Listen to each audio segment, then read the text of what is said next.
നമസ്കാരം. ബി.ജെ.പി. സ്ഥാനാർത്ഥി ലിസ്റ്റ് വന്നതോടെ പൊട്ടിത്തെറിച്ച പി.സി. ജോർജ്. ഷോൺ ജോർജും പി.സിയും ഇപ്പോ തന്നെ ബി.ജെ.പി. വിടും എന്നൊക്കെയാണ് കരക്കമ്പികൾ. അങ്ങനെയങ്ങ് പി.സി. ബി.ജെ.പി. വിടത്തൊന്നുമില്ല. വന്നപാടെ ഇറങ്ങിപ്പോകാൻ ഇതെന്താ വല്ല കളിക്കുന്ന കാര്യമോ മറ്റുമാണോ? ഒന്നാമത് പി.സിക്ക് ചായാൻ ഇനി മറ്റെങ്ങുമില്ല. എല്ലായിടത്തും ഒരു ഓട്ടപ്രദക്ഷിണം നടത്തിയിട്ടാണ് ബി.ജെ.പിയിലേക്ക് പോയത്. പത്തനംതിട്ട പോയതിൽ പി.സിക്ക് നല്ല നീരസമുണ്ട്, ഇല്ലെന്നൊന്നും പറയാൻ പറ്റത്തില്ല. മൂപ്പരത് മൂപ്പരുടെ ഭാഷയിൽ പറയുകയും ബാക്കി പറയാൻ വന്നവ വിഴുങ്ങുകയും ചെയ്തിട്ടുണ്ട്. വായിലെ നാക്കിനെ കുറിച്ച് അറിയാവുന്നത് കൊണ്ട് മുഴുവത്തോടെ പറഞ്ഞാൽ മോദി നേരിട്ട് വന്ന് പെരുമാറും എന്ന് അറിയാം. സത്യത്തിൽ ഇപ്പൊ ഇത്ര ബഹളം വയ്ക്കാൻ മാത്രം എന്തോന്നാ ഉണ്ടായത് എന്നും ആലോചിക്കണം. എല്ലായിടത്തും ഉള്ളതൊക്കെ തന്നെയാണല്ലോ സംഭവിച്ചത്. പണിയെടുക്കാൻ അണികളുണ്ടാകും. അവസാനം നേതാക്കൾ തിരഞ്ഞെടുപ്പ് എത്തുമ്പോൾ ഓരോരോ മാരണങ്ങളെ നൂലിൽ കെട്ടിയിറക്കും.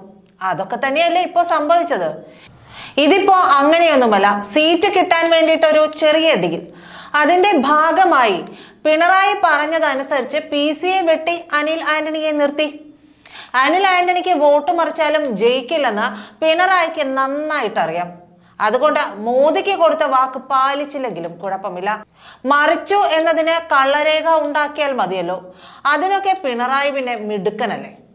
അപ്പോ പത്തനംതിട്ട CPM-ന് കിട്ടുകയും ചെയ്യും. പിണറായി മോദി അമിത്ഷാ ഡീലിലെ പിണറായിക്ക് അനുകൂലമായ തീരുമാനം നടപ്പാക്കുകയും ചെയ്യും. ഇത് പി.സിക്ക് വ്യക്തമായിട്ടറിയാം. പിണറായിയെ കുടിച്ച വെള്ളത്തിൽ വിശ്വസിക്കാൻ പറ്റാത്ത ആളാണെന്ന്. അതേസമയം പി.സിയാണ് പത്തനംതിട്ടയിൽ നിൽക്കുന്നതെങ്കിൽ പിണറായി പാടുപെട്ടേനെ. എന്താണ് ഈ ഡീൽ? സുരേന്ദ്രനാണ് ഇതിനു പിന്നിൽ വാദിച്ചത് എന്നൊക്കെയാണ് പറയുന്നത്. അങ്ങനെ പറയുന്നുണ്ടെങ്കിൽ തന്നെ ഒന്ന് ഓർത്തു നോക്കുക. അതിനു പിന്നിൽ പിണറായി ബി.ജെ.പി. ബാന്ധവം ഉറപ്പായിട്ടും ഉണ്ടാകും. ഇതിൽ മുഖ്യമന്ത്രി പിണറായി വിജയൻ ബി.ജെ.പിക്ക് കൊടുത്തിരിക്കുന്ന വാക്കുമുണ്ടാകും. അതായത് 6 ഇടങ്ങളിൽ ബി.ജെ.പി. സീറ്റ്, അതായത് പച്ച മലയാളത്തിൽ പറഞ്ഞാൽ വോട്ട് മറിക്കാമെന്നാണ് വാക്ക് കൊടുത്തിരിക്കുന്നത്. പകരം ഇലക്ഷൻ കഴിയുന്നത് വരെ വീണ വിജയനും പിണറായി വിജയനുമെതിരെയുള്ള അന്വേഷണത്തിൽ മെല്ലെപ്പോക്ക് ഉണ്ടാകുമെന്നുള്ള ഉറപ്പ്. ഈ ധാരണ എന്തായാലും പി.സിക്ക് അറിയാം എന്ന് തന്നെ വെക്കേണ്ടി വരും. കേന്ദ്ര നേതൃത്വത്തിലേക്ക് നേരിട്ട് പോയി ബി.ജെ.പി. അംഗത്വം സ്വീകരിച്ച പി.സിയോട് എന്തായാലും കേന്ദ്ര നേതാക്കൾ ഇക്കാര്യം പറയാതെയൊന്നും ഇരിക്കില്ല.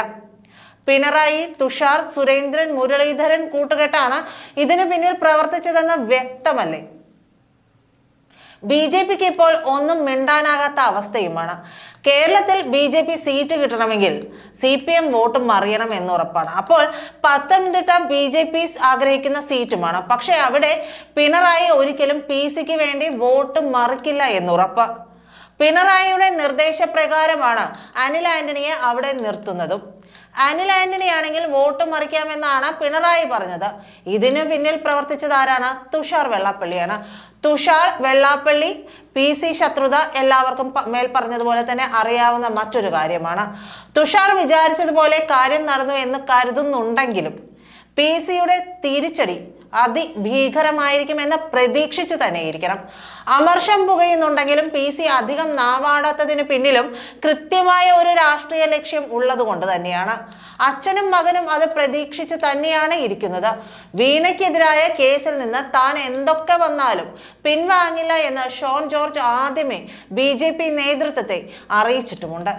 അതിനെതിരെ ബി.ജെ.പി. കേന്ദ്ര നേതൃത്വം ഒന്നും സംസാരിക്കില്ല. പകരം ഇലക്ഷൻ കഴിയുന്നത് വരെ അന്വേഷണ ഏജൻസിയുടെ നീക്കങ്ങൾ മെല്ലെപ്പോക്കിലേക്ക് പോകും. പക്ഷേ പത്തനംതിട്ട ജയിക്കാതെ വരുമ്പോൾ മോദിക്കും ഷായ്ക്കും കാര്യങ്ങൾ മനസ്സിലാകും.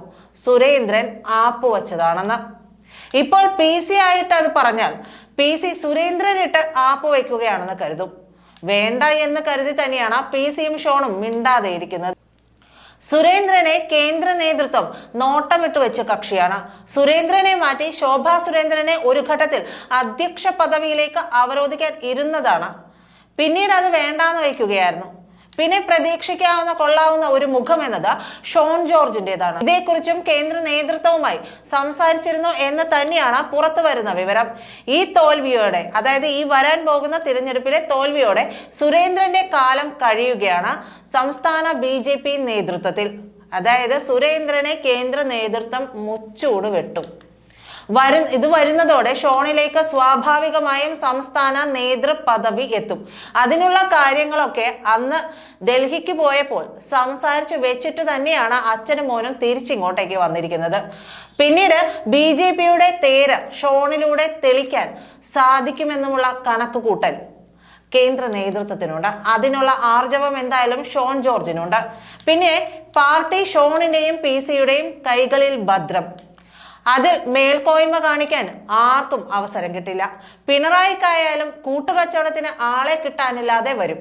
ഇതോടെ CPM അങ്ങ് ഇല്ലാതെയാവും. അല്ലെങ്കിൽ തന്നെ പിണറായി ഇല്ലെങ്കിൽ ഇനി CPM ഇല്ല എന്ന് തന്നെ വെക്കേണ്ടി വരും.